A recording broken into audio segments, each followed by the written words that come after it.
하나님 말씀 창세기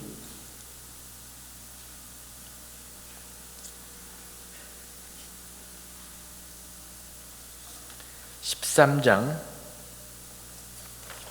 1절에서 4절 말씀.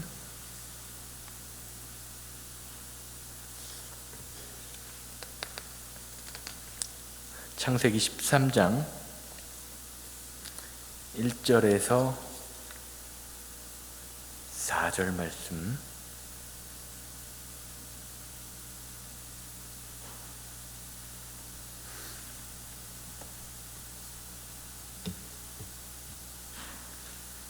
제가 읽습니다. 창세기 13장 1절에서 4절 말씀. 아브라함이 애굽에서 그의 아내와 그의 모든 소유와 롯과 함께 네겝으로 올라가니 아브라함에게 가축과 은과 금이 풍부하였더라. 그가 네브게에서부터 길을 떠나 베델에 이르며 베델과 아이 사이 곧 전에 장막에 이르렀던 곳에 이르니 그가 처음으로 제단을 쌓은 곳이라. 그가 거기서 여호와의 이름을 불렀더라. 아멘. 반갑습니다 여러분. 오늘도 수요예배, 지난주에는 갑자기 눈이 많이 와서 모이지 못했는데요, 예배 가운데 함께 하시는 모든 분들의 삶과 가정에 하나님의 은혜와 능력이 함께 하시기를 주님의 이름으로 소망합니다. 지난 시간 잠깐 우리 크리스마스 땡스기빙 때문에 살펴보지 못한 것들 다 잊어먹으셨을 텐데 다시 살펴보면, 아브라함이 어떤 사람이냐? 구약 성경에 나오는 인물이지만 구약과 신약을 연결시키는 그 연결고리로 성경에서 등장하는 것을 알 수 있다는 거죠.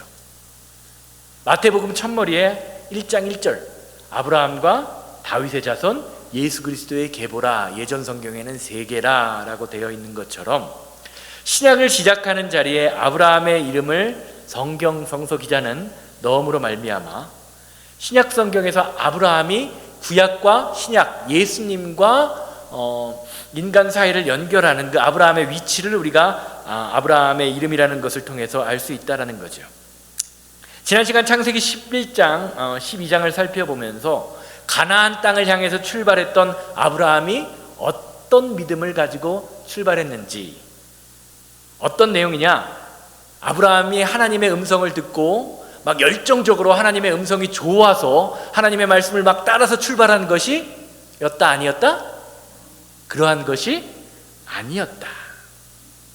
아브라함은 하나님의 음성을 들었지만 의심했어요. 현실에 안주하고자 하는 마음이 있었습니다.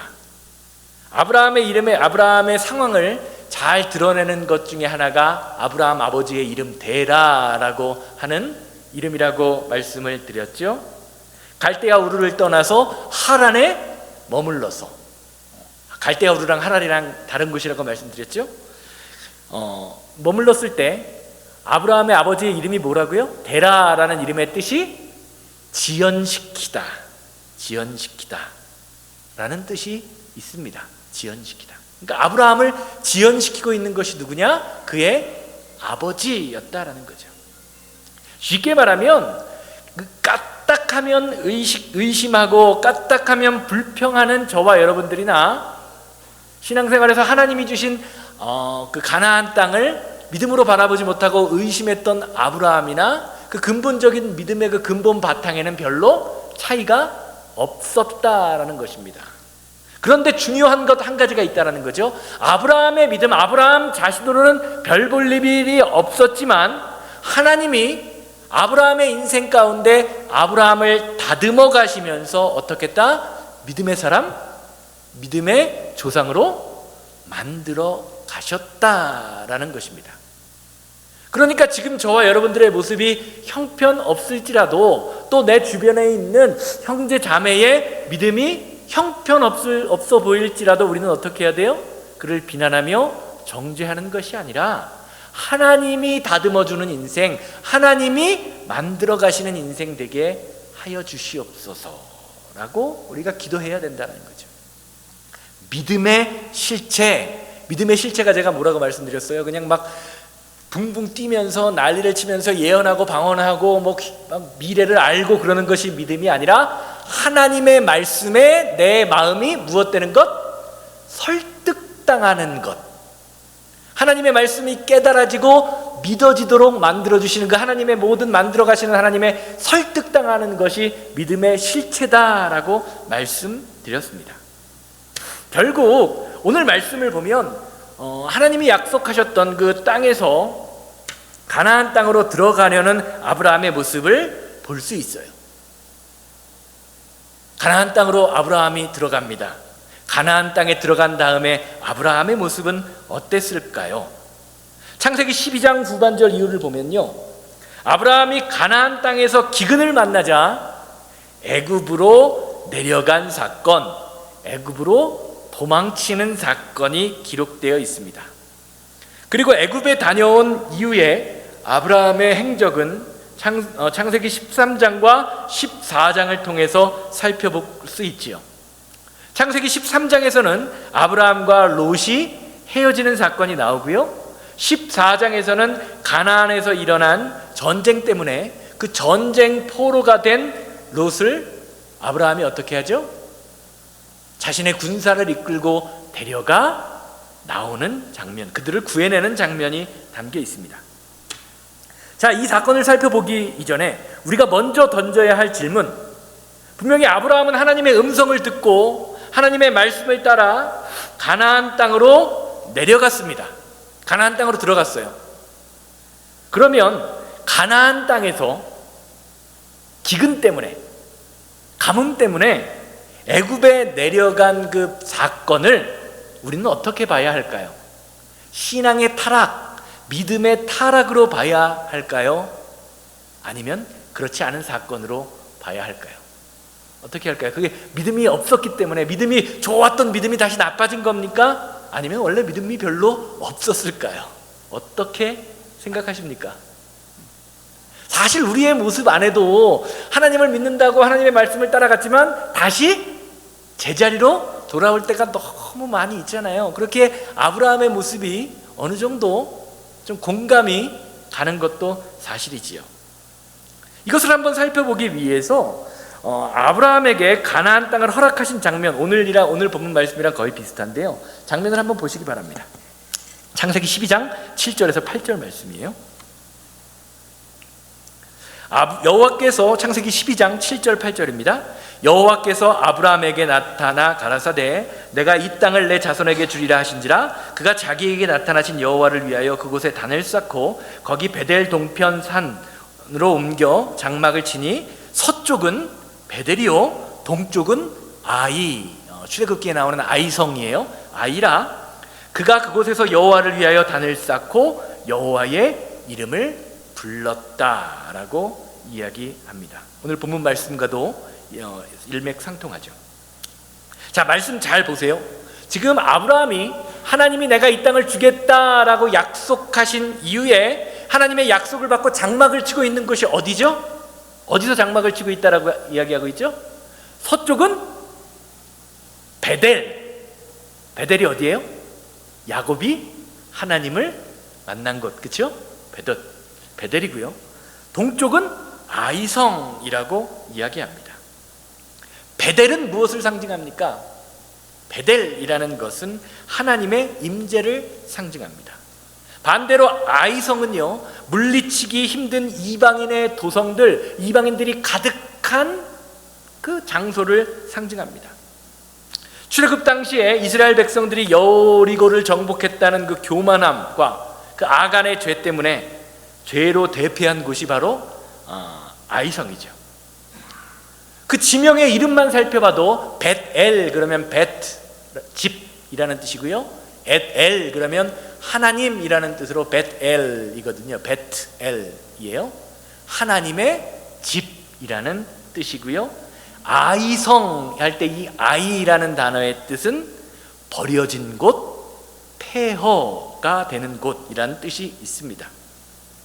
쉽게 말하면 지금 아브라함이 하나님께 가나안 땅과 가나안으로 들어가려고 그 땅을 주시겠다라고 약속하는 그 자리가 어디라는 겁니까? 하나님이 예비하신 하나님의 집과 세상으로 충만한 버려진 곳 폐허의 사이 기로에 서 있다라는 것입니다. 성도는 어떤 사람이냐? 하나님의 축복의 자리와 어디?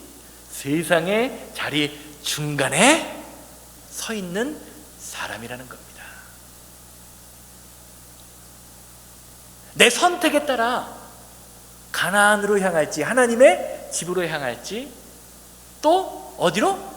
세상, 폐허가 되고 버려진 세상을 향하여 나아갈지가 결정되어 있다는 겁니다. 이것이 뭐야? 지금 하나님이 아브라함을 부르신 자리라는 겁니다.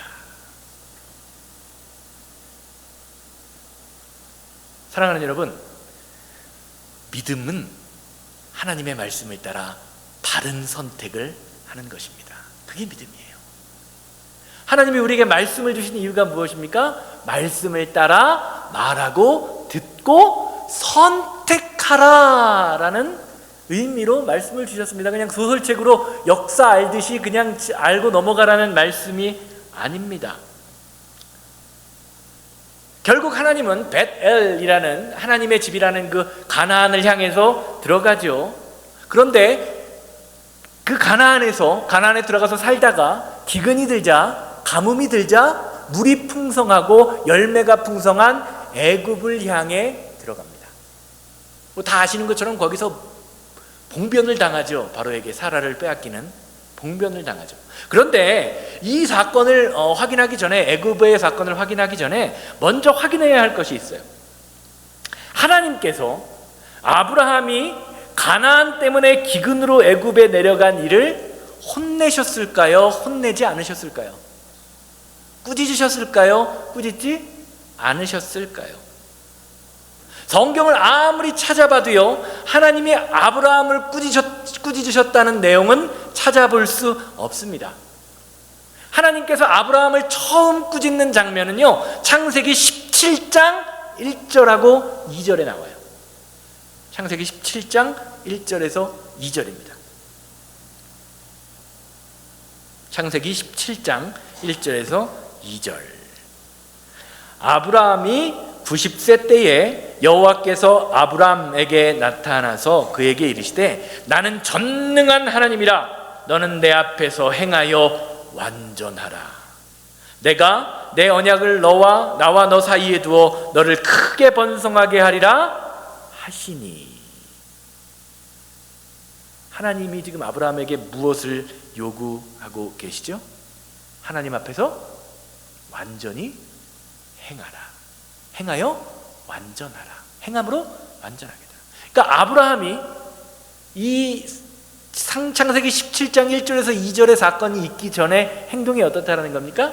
하나님 보시기에 완전하게 행하지 못했다라는 거죠.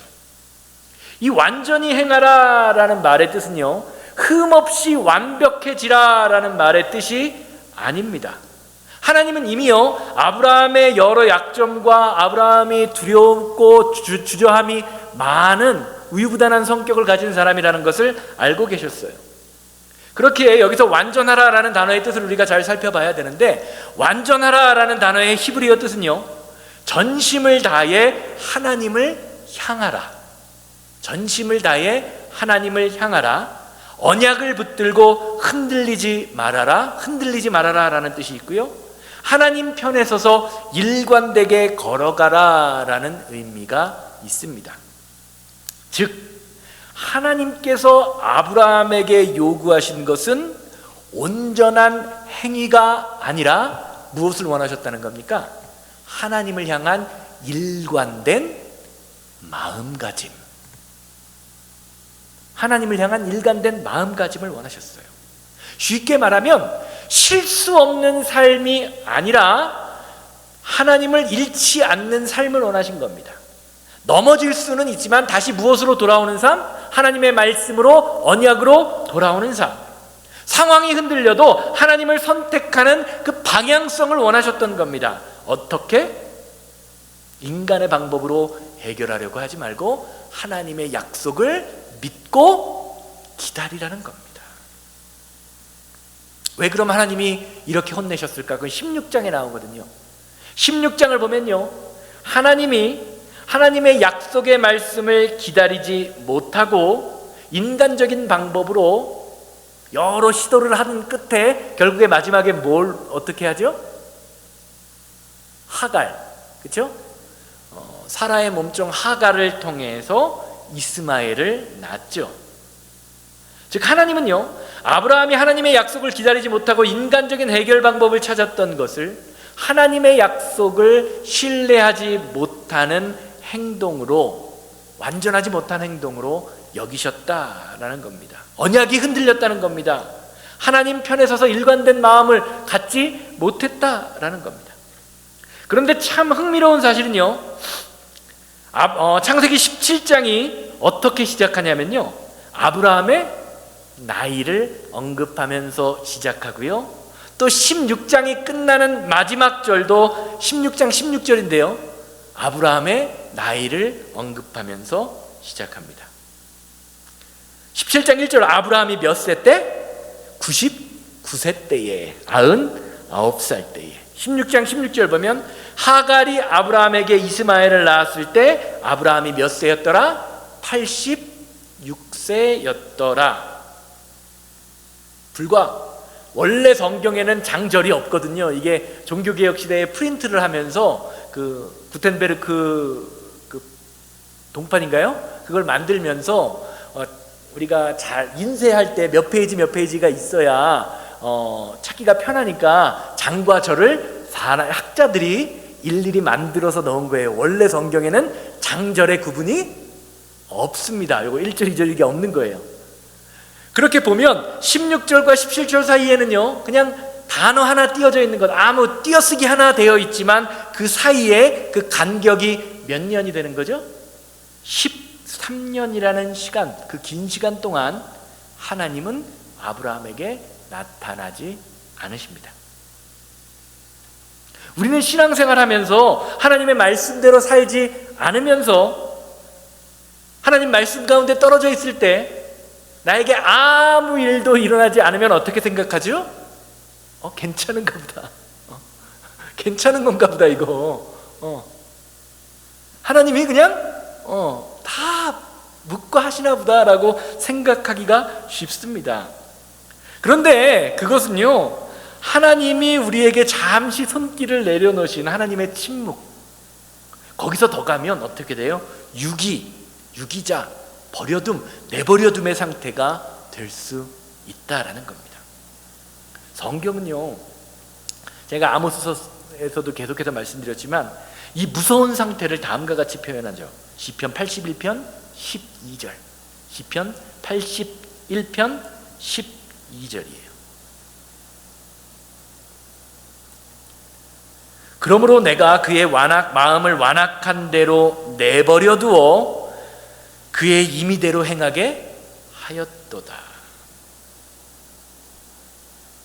성경을 보니까요, 하나님이 이스라엘 백성들이 하나님의 선지자들의 말을 듣지 않고 하나님의 모세오경 율법의 말씀을 따라 살지 않자 어떻게 하셨어요? 매를 드는 것이 아니라 임의대로 제멋대로 행하게 내버려 두셨다라고 말씀하고 있습니다. 신약 성경에도 이 원리는 동일하게 적용됩니다. 로마서 1장 24절, 로마서 1장 28절 두 절 말씀 제가 읽을게요. 로마서 1장 24절과 28절 말씀입니다. 로마서 1장 24절과 28절은요, 죄에 대한 가장 무서운 형벌을 다음과 같이 묘사합니다. 24절부터 읽습니다. 그러므로 하나님께서 그들을 마음의 정욕대로 더러움에 내버려 두사. 28절 넘어가면요, 또한 그들이 하나님을 마음에 들어하기 싫어하며 하나님께서 그들을 상실한 마음대로 내버려 두사 합당하지 못한 일을 하게 하셨습니다. 하나님이 내버려 두는 것이 얼마나 무서운 일이, 왜 무섭냐면 하나님이 내버려 둬서 우리가 죄 가운데 거하면 뭐만 쌓여요? 우리의 인생에 죄만 쌓이기 때문입니다. 여러분, 하나님의 뜻대로 살지 않은 죄만 쌓여가는 인생이 되기 때문이에요.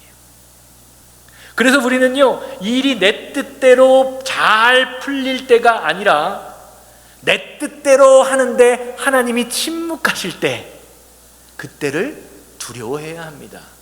나를 점검하는 시간을 가질 수 있어야 합니다. 죄를 막 짓고 있는데 아무 일이 일어나지 않을 때, 말씀대로 살지 않는데 그냥 일이 잘 풀릴 때 나 자신을 점검해 볼 수 있어야 하는 것이죠.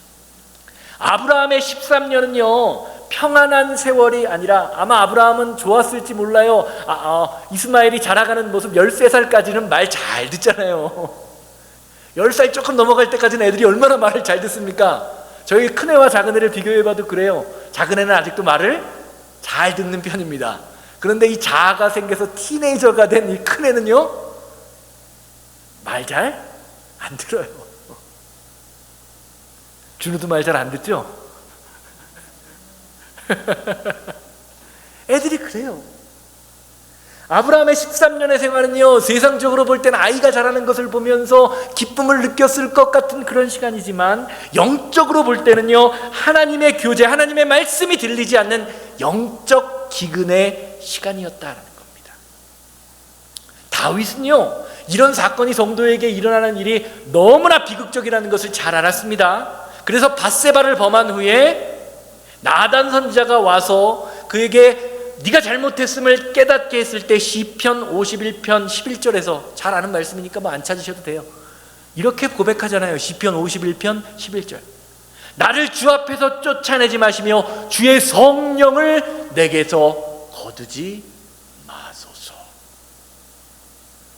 사랑하는 여러분, 간섭이 은혜입니다. 하나님이 내 삶에서 간섭하시는 것이 은혜예요. 하나님이 나를 꾸중하시는 것, 나를 혼내시는 것이 사랑입니다. 우리가 곁길로 가려고 할 때 하나님이 즉시 개입해서 막으신다면 그것은 나를 방해하고 귀찮게 하는 것이 아니라 너는 내 것이다, 내가 너를 포기하지 않았다는 하나님의 열렬한 사랑이며 간섭임을 우리는 깨달아야 하는 것입니다. 목사가 설교하면 어떤 분은 목사님이 저에게 말씀하셨어요 라고 말씀하시면서 은혜 받는 사람이 있고요, 어떤 사람은 목사가 나를 타겟으로 설교한다 라고 이야기하면서 화를 내는 사람들이 있습니다. 말씀이 들리는 게 뭐예요? 은혜예요, 여러분. 우리가 이걸 알아야 돼요. 이사야 43장 1절에서 이렇게 이야기하지 않습니까? 이사야 43장 1절, 야곱아 너를 창조하신 여호와께서 이제 말씀하시느니라.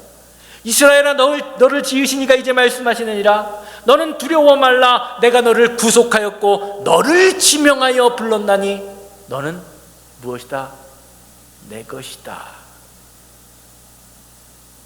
나는 누구의 것입니까?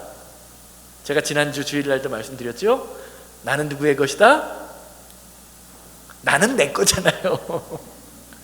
우리가 현대사회에서 현대사회에서 세상 교육이 그렇게 가르치지 않습니까? 나는 내 것이다. 내가 하고 싶은 대로 살아라. 그게 행복한 거다. 그런데 성경은 말씀하시죠. 간섭하는 것, 구속하는 것이 은혜다라는 겁니다. 그래서 히브리서 12장 6절 말씀을 보면 하나님이 다음과 같이 말씀하시죠. 히브리서 12장 6절이에요.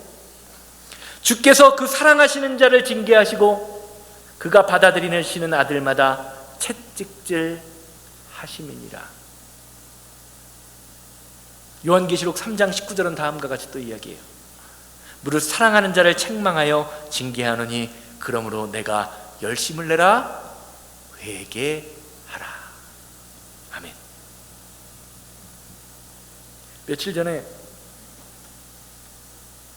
주일날 아침인가 오후인가 예배를 하려고 교회로 오려고 막 준비를 하는데 제 아내가 막 잔소리를 해요. 제 아내도 잔소리를 가끔 하거든요. 근데 남자들은 어때요? 잔소리 듣는 거 좋아해요? 싫어해요? 대부분 잔소리 하는 거 듣는 거 싫어하죠. 그래서 제가 제 아내한테 좀 잔소리 좀 그만하라고 잔소리 좀 그만하라고 버럭 얘기를 했어요. 그러니까 제 아내가 더 세게 나오더라고요. 뭐라 그러냐면 잔소리 듣기 싫으면 혼자 살으라고. 잔소리 듣기 싫으면 혼자 살래요. 잔소리 듣는 게 좋은 거지 잔소리 하는 사람 없으면 참 좋겠다 그러는 거예요. 제 아내가 그렇게 가만히 강하게 나오는데 가만히 제가 듣고 보니까 그 소리가 맞아요. 그래서 제가 그냥 바로 꼬리를 가만히 내렸어요. 제가 그러고 살아요. 사랑하는 여러분, 하나님의 간섭, 하나님의 징계와 책망이 은혜입니다. 우리가 이걸 알아야 돼요. 이걸 알고 요한계시록의 말씀처럼 열심을 내어 회개해야 합니다. 회개해야 합니다. 방금 살펴본 창세기 17장에서 그것이 잘 드러나죠. 1절에서 2절 말씀 잘 보세요. 아브라함이 99세 때에 여호와께서 아브라함에게 나타나서 그에게 이르시되 나는 전능한 하나님이라 너는 내 앞에서 행하여 완전하라. 내가 내 언약을 나와 너 사이에 두어 너를 크게 번성하게 하리라 하시니.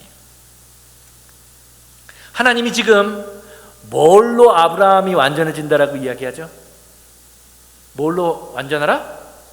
행함으로 완전하라. 이 구절을 오해하면요, 우리가 행함이 구원 혹은 완전한 성도의 완전함의 조건이라고 생각하기 쉽습니다. 왜 그러냐면 성경에서 하나님께서 행함으로 완전하라 라고 말씀하셨기 때문에요. 뭔가 행함이 있어야 구원 받는 것처럼 느껴지고 뭔가 행함이 있어야 우리 안에서 완전함으로 나아가는 것처럼 느껴집니다. 그러나 성경은요, 분명히 아브라함이 의롭다 하심을 받은 것이 무엇이다? 하나님을 믿는 그 믿음이기 때문이다 라고 이야기합니다. 로마서 4장 2절에서 3절에서 그걸 증거하죠. 로마서 4장 2절에서 3절. 만일 아브라함이 행위로서 의롭다 하심을 받았으면 자랑할 것이 있으려니와 하나님 앞에서는 없느니라. 성경이 무엇을 말하느냐? 아브라함이 하나님을 믿음에 그것이 그에게 의로 여겨진 바 되었느니라. 갈라디아서 3장 6절 말씀도 마찬가지예요. 갈라디아서 3장 6절도 아브라함이 하나님을 믿음에 그것을 그에게 의로 정하셨다 함과 같으니라. 동일하게 로마서와 갈라디아서가 아브라함이 믿음의 조상이 된 것, 아브라함이 의롭다 하심을 받은 것이 행함이 아니라 믿음으로 된 것이라 라고 이야기합니다. 그렇다면 도대체 뭘 믿은 거냐? 창세기 15장 6절 말씀을 인용한 거거든요. 이 갈라디아서와 로마서 말씀은 창세기 15장 6절 말씀을 보면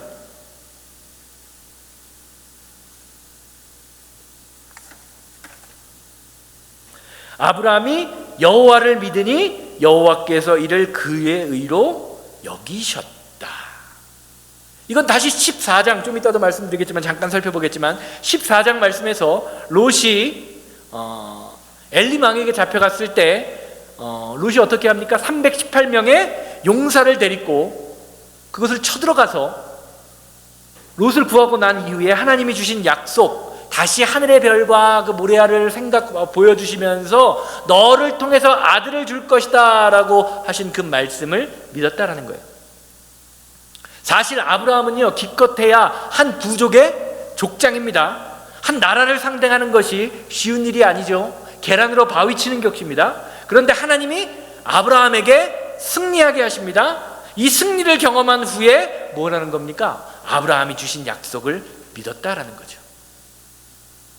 사랑하는 여러분, 신앙생활은요, 하나님이 우리에게 주신 약속을 믿는 것입니다. 그리고 그 약속을 믿을 때 무엇을 통해서 복이 이루어져요? 약속을 통해서 이루어집니다. 여러분, 하나님의 축복은요, 세상 것과 연결되는 것이 아니에요. 약속과 연결되어 있습니다. 우리가 이걸 잘 알아야 돼요. 이런 점에서 행하여 완전해진다라는 말은 행함으로 완전해지는 것이 아니라 행하여라는 말의 의미는 함께 걸음, 아까 제가 말씀드렸듯이 함께 걸음이라는 의미로 하나님이 주신 말씀, 약속의 말씀을 신실하게 의지함으로 삶으로 행함을 드러내는 믿음의 열매를 드러내라라는 말씀인 것입니다. 아브라함이 이삭을 드렸기 때문에 그 드린 행함으로 믿음에 의롭다라고 받은 것이 아니라 아브라함이 그 드리기 이전에 죽은 자도 살리실 수 있는 하나님께 부활의 능력이 있음을 믿었기 때문에 드릴 수 있는 행위를 했다라는 거죠. 그러니까 믿음으로 우리가 구원받는다라는 말이, 그 믿음은 행함은 뭡니까? 믿음의 열매로서 드러나는 것이 행함이다라는 것을 성경이 계속해서 말해주고 있는 것입니다. 여러분, 우리가 어떤 사람을 보고요, 어떤 사람을 보고 이 사람이 믿음의 사람이다라는 것을 어떻게 알 수 있죠? 믿음의 사람이다라는 것을 어떻게 알 수 있습니까? 저기 제 아내가 있는데 만만하면 제 아내니까 제가 제 아내를 지칭해야죠. 제 아내가 믿음의 사람이다라는 것을 어떻게 알 수 있어요? 행동으로 알 수 있는 거예요, 여러분. 행동으로. 말은 뻔지르르게 하고 교회 와서 밤을 새면서 기도하는데 행함이 개체반 같으면 어때요? 그게 믿음의 사람이라고 우리가 이야기합니까? 아니라고 이야기하죠. 그 사람의 믿음이 헛것이라고 이야기하죠. 사랑하는 여러분, 믿음은요 반드시 거룩함이라는 행함의 열매로 우리의 삶에 드러나게 되어 있습니다. 착한 사람이 그리스도인이 될 수는 없지만 그리스도인은 어때야 돼요? 착하게 살려고 노력해야 합니다. 왜요? 하나님의 말씀이 선함, 착함을 우리에게 말해주고 있기 때문입니다. 이런 점에서 창세기 17장 1절의 첫 문장, 나는 전능한 하나님이다 라는 말은요, 저와 여러분들의 신앙생활에 아주 중요한 의미를 갖고 있어요. 내가 이렇게 앞에서 수많은 것들을 보여줌에도 불구하고 너는 왜 나를 믿지 못하느냐라는 질책이 담겨져 있습니다. 이 하나님의 특징, 하나님의 질책을 뒤로하고 창세기 12장 말씀으로 넘어가 보면 하나님이 아브라함이 기근을 면하려 애굽으로 내려간 사건에는 커다란 질책이 별로 없습니다. 왜 하나님은 여기서 그렇게 혼내지 않으셨을까요? 결론은 이미 나온 것 같죠.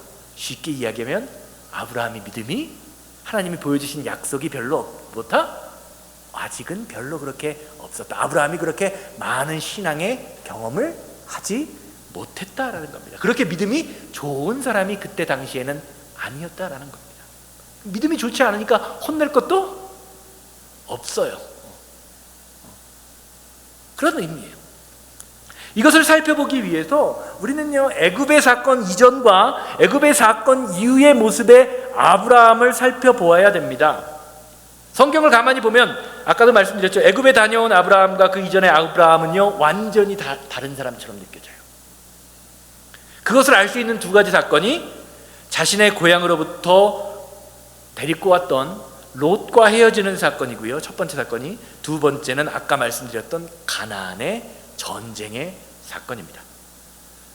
먼저 롯과 헤어진 사건을 보면 롯과 아브라함의 관계는 보통 관계가 아니죠. 아브라함이 하나님의 음성을 듣고 새로운 인생을 출발할 때에 가나안까지 마지막까지 데려간 사람이 누구예요? 바로 조카 롯이었습니다. 창세기 12장 4절이에요. 이 아브라함이 여호와의 말씀을 쫓아갔고 롯도 그와 함께 갔으며 아브라함이 하나님을 떠날 때에 그의 나이 75세였더라. 함께 갔다라는 말은, 롯고 또 그와 함께 갔다라는 말에서 이 함께 갔다라는 말은 히브리어 의미로요 종속의 의미를 갖고 있어요. 어디에 속해져 있다라는 의미를 갖고 있습니다. 그러니까 롯도 아브라함에게 속해 있다라는 의미라는 겁니다. 쉽게 말하면 아브라함이 하란을 떠날 때에, 물론 갈대아 우르부터 처음부터 떠날 때에 롯을 데리고 가는 것을 누가 원했던 겁니까? 아브라함이 원했다라는 말입니다. 왜요? 아브라함의 입장에서 먼 길을 떠날 때에 75세에 떠났다 그러니까 젊은 롯이 필요했을 겁니다. 당시 그때 사회는요 유목사회예요. 유목민족들이 많은 사회예요. 유목민족들에게는요 사람이 많은 것이 유리합니다. 저희 가정이 삼형제고요. 삼형제예요. 제가 삼형제 중에 막내입니다. 삼형제 중에 막내예요. 남자들, 형제들만 이렇게 모여 있으면 그냥 시커먼 큰 사람들이 모여 있어서 이렇게 별로 재미가 없을 때도 있지요. 그런데 저희 어머니가 늘 하시는 말씀이 있어요. 큰 일 치를 때는 아들 3명이 그냥 이렇게 와서 휘젓고 다니면서 이 일 저 일 처리하는 게 든든하게 느껴진다라고 이야기해요. 이게 머릿수가 주는, 사람 수가 주는 그 든든함이라는 거죠. 그런데 아브라함의 입장에서 젊은, 자신의 노인인 아브라함의 입장에서 젊은 롯과 헤어진다는 것은요, 서로를 지켜줄 사람을 포기하는 행위입니다. 이게 언제 나타난 거라고요? 애굽 사건 이후에 나타난다는 겁니다. 그런데 아브라함과 롯이 헤어지는 장면을 보세요. 창세기 13장 말씀을 보면요, 모든 재산들이 풍부해져서 아브라함과 그의 조카 롯의 종들이 자신들의 양떼와 염소떼를 먹이는 것들을 때문에 다툼이 일어나자 어떻게 합니까? 서로 각자의 길을 가려고 제안을 할 때 아브라함은요, 주저하지 않고 롯에게 먼저 기회를 줍니다. 좋은 환경과 여건이든, 원래는 나이가 있는 연장자가 당시 사회에서 내가 이쪽으로 갈 테니 네가 이쪽으로 가라라는 선택권이 있지만 그 선택권을 조카에게 줘요. 창세기 13장 10절에서 그게 나오죠.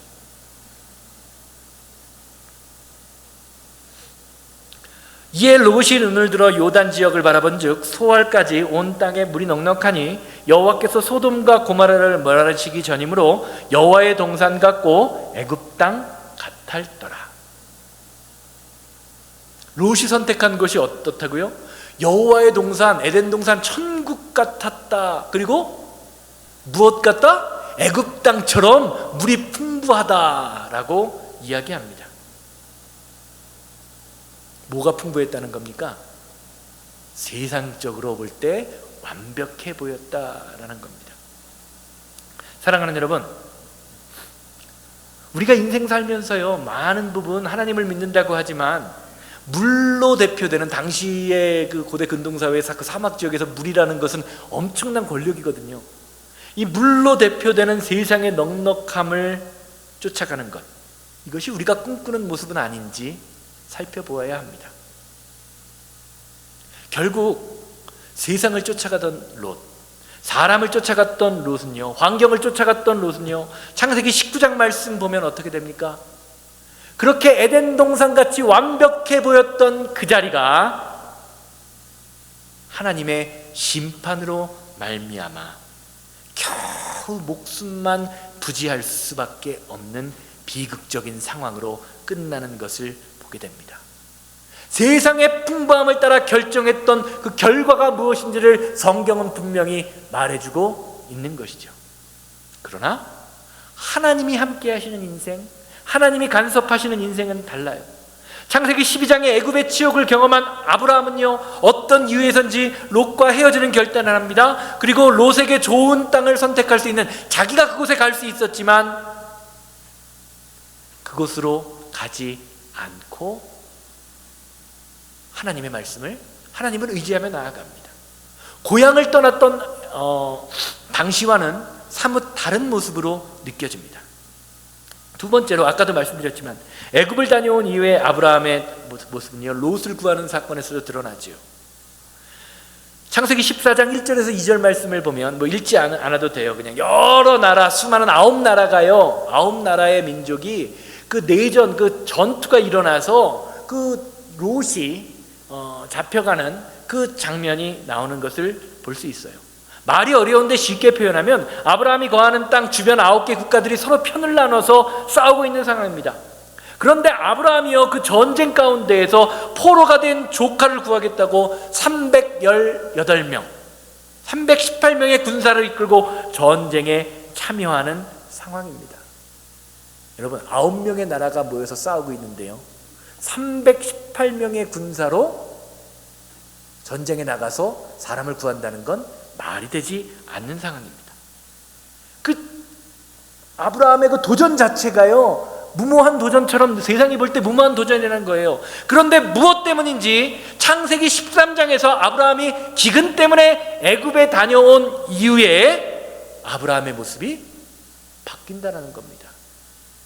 세상을 선택할 수 있는 상황이 분명함에도 불구하고 세상을 선택하지 않고요, 여러 나라 왕들과 무모한 싸움 같지만 그 무모한 싸움에, 세상 사람들이 볼 때는 무모한 싸움을 향하여 나아갑니다. 도대체 애굽에서 일어난 일은 무엇이었을까요? 아브라함에게 어떤 의미였을까요?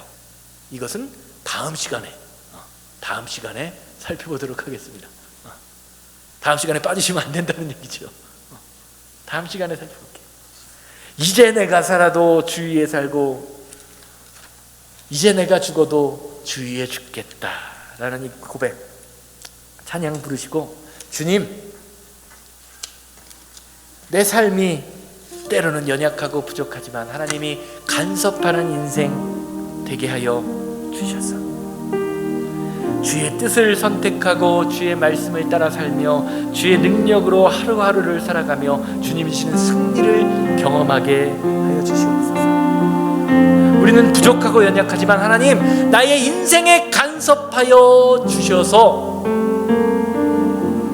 하나님이 빚어가는 인생, 하나님이 믿음의 사람으로 변화되며 하나님의 음성을 듣는 인생 되게 하여 주시옵소서.